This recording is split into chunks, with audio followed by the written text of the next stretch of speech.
waxaan u malaynayaa war la qabaa xiisa ma leh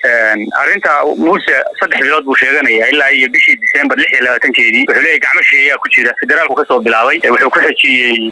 dawladda deegaanka Soomaalida Itoobiya ku eedeeyay oo waa ku jirta dawladda federaalku ku eedeeyay waa ku jirta oo waxa ku jira gorgor iyo harim cadiya waa ku jira dawladda federaalku oo dirtay Puntland buu ku eedeeyay al-shabaab buu ku eedeeyay meel kasta ka soo wareey cid walba eedeeyay cid la haya ilaa hadda ku jirta ma jiro wala socota International Human Rights Watch reportkii ay diyaarisay inay yiraahdeen ciidamada deegaanka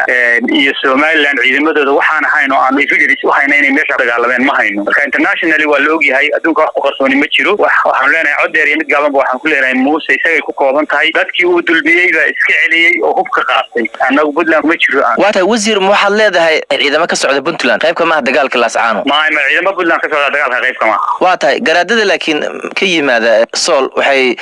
yimaadaan Garowe arintaas maxaa lagu macnayn karaa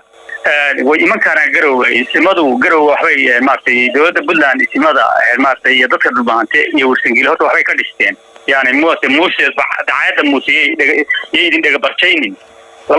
مارتي كل سجال بقولي سجاشني سيدي مركي أوغست مركي بلدان لا أساسي ورسنجيل البانتي وحوي كدستين بلدان ميلا يكذب حين ما شفت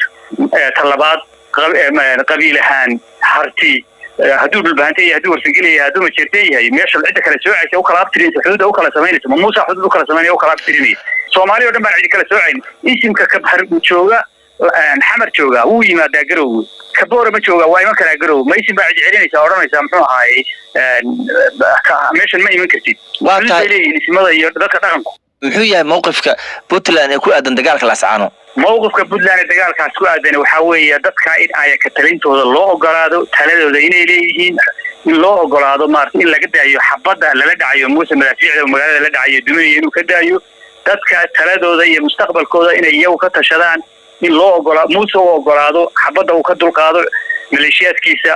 uu ka dulkiciyo dadkana ayahooda iyagu ka tashadaan sida ay doonayaan marka laga soo tago eedda aad u jeedinayso Muuse Biixi ee madaxweynaha maamulka Somaliland Puntland marar badan ayay isku qabteen Somaliland dhankan iyo Laascaano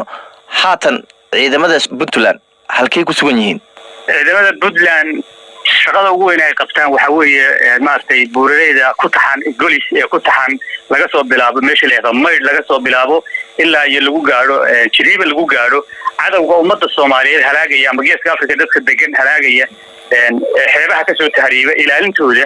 iyo xuduudaha kale ee Puntland ilaa iyo muxuu ahaayay dawladda deegaanka Soomaalida ilaa iyo maartay lagu gaaro maartay mudug iyo galmudug lagu gaaro meelaha ay nimankaas isaga talaabayaan ilaalintooda iyo amaanka guud ee Puntland bay ku sugan yihiin waata ugu dambeyntii wasiir marka laga tago eedaynta ay soo jeedinayaan labada maamul dagaalka ka socda magaalada Laascaano waxa ku dhintay dad shacab ah